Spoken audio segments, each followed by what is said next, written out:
நாட்டுக்கோழி குழம்பு செய்யலாம் வாங்க. வீடியோக்குள்ளே போகிறதுக்கு முன்னாடி முதல் முறையாக நம்ம சேனலை பார்க்குறவங்க சப்ஸ்கிரைப் பண்ணிங்க, கீழே இருக்கிற பெல் பட்டன் அழுத்திங்க, அப்படியே கூட ஒரு லைக் பண்ணிவிடுங்க. வாங்க நம்ம வீடியோக்குள்ளே போகலாம்.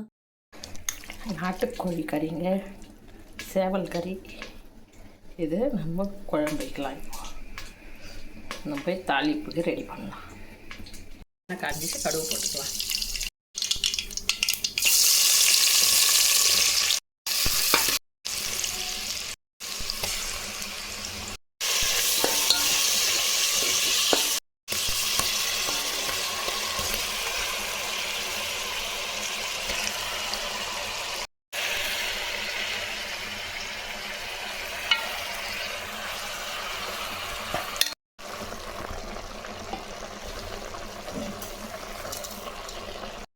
நம்ம மாமூலாக அரைக்கிற மசாலாவில் கொஞ்சம் ஒரு ஏலக்காய், கல்பாசி, தேங்காய், இஞ்சி, பச்சை மிளகா ஒன்று, தக்காளி வெங்காயம் போட்டு அரைச்சோம்னா அவ்வளோ நல்லாயிருக்கும்.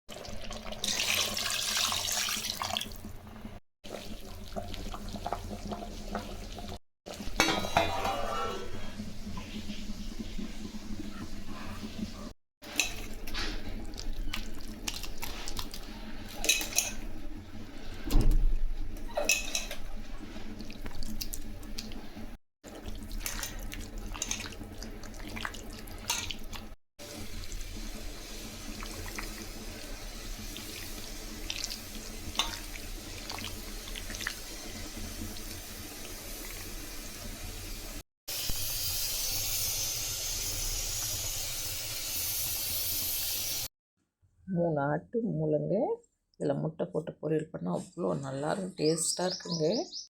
நாட்டுக்கோழி குழம்பு ரெடி ஆயிடுச்சுங்க.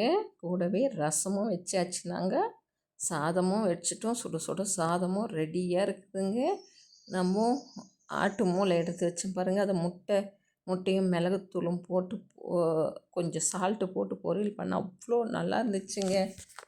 சுட சுட இருக்குதுங்க, வாங்க சாப்பிடலாம்.